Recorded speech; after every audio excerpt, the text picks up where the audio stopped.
Street Fighter V, there's the V system. You have your V skills, but you also have your V trigger. And this V trigger serves a similar purpose to sparking in Dbfz or rage in Tekken. It's meant to help you come back. Now, the spark in Dbfz is for every character. Every character gets a flat buff, they get regen and damage.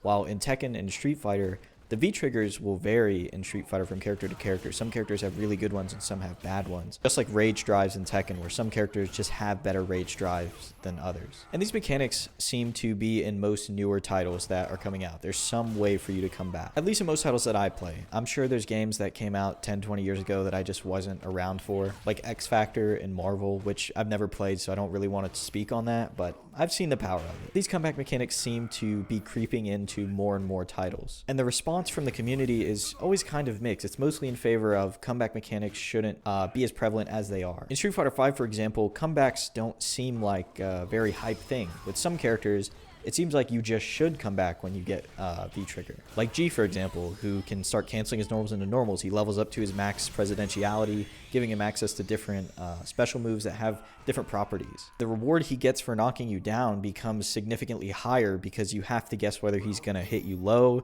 whether he's going to command grab you, whether he's going to regular throw you. And if you do get hit, he's going to fuck you up because everything leads into a hard knockdown. So then you're just put into this constant guessing game. There's also characters like Abigail, whose V-triggers lead to huge conversions, and characters like Laura, whose V-trigger just gives her flat damage, as well as mobility and stun output for like 13 to 16 seconds, I think. Rarely do I see Laura's V-trigger run out without either me or her dying, because it's very volatile. It becomes very volatile at that point. Obviously, there's some intentions behind the decisions they made to give these characters certain V-triggers, but the way that a lot of people like to use them, people who play these characters, at least at the beginner level and the intermediate level when you're going through the rank system, where most of the community sits, like to use these V-triggers and comeback mechanics as a crutch instead of as a tool. What I mean by that is they play much more reckless because they don't care if they take damage. If they take damage, they're building V-trigger, which inevitably will give them what they want. If you get hit by them wildly swinging around, then they win too. It's a win-win for them. And to give you an example of why this works, the three characters I've listed so far in this video with very good V-triggers,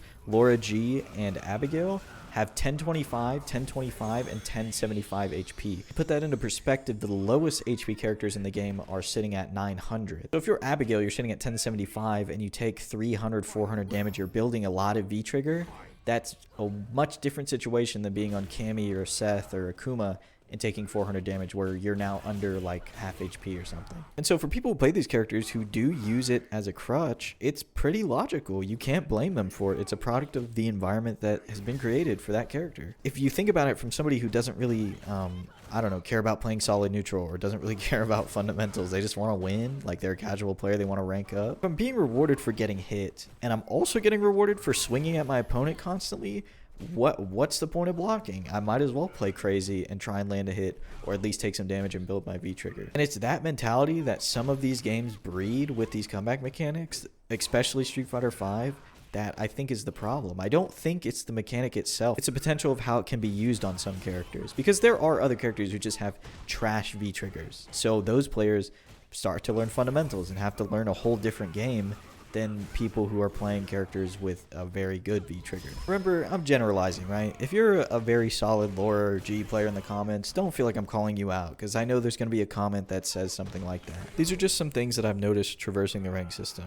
Some people play like this and some people don't. But when you do run into somebody who plays like this, it's very frustrating, especially if you don't know what the V-trigger does, because it feels like you're playing a very solid game for majority of it, and then they pop V-trigger and you get robbed. You play for, I don't know, 30, 40 seconds in a round, the other player's almost dead, they pop V-trigger, then they make you either guess a bunch or you make one mistake and now you're taking literally sometimes half HP, especially in Abigail's case. It's just a very odd feeling to be rewarded, or for your opponent to be rewarded for losing, in my opinion, and I think it rubs people the wrong way sometimes. But it does have its place in some games. I think Dbfz does it pretty well with the spark. Tekken is okay. I think a lot of raid drives, the idea is that they leave you plus, but they give you a way in. At least the good ones. There's probably some that I don't even know about that are trash. And if there are, let me know in the comments below.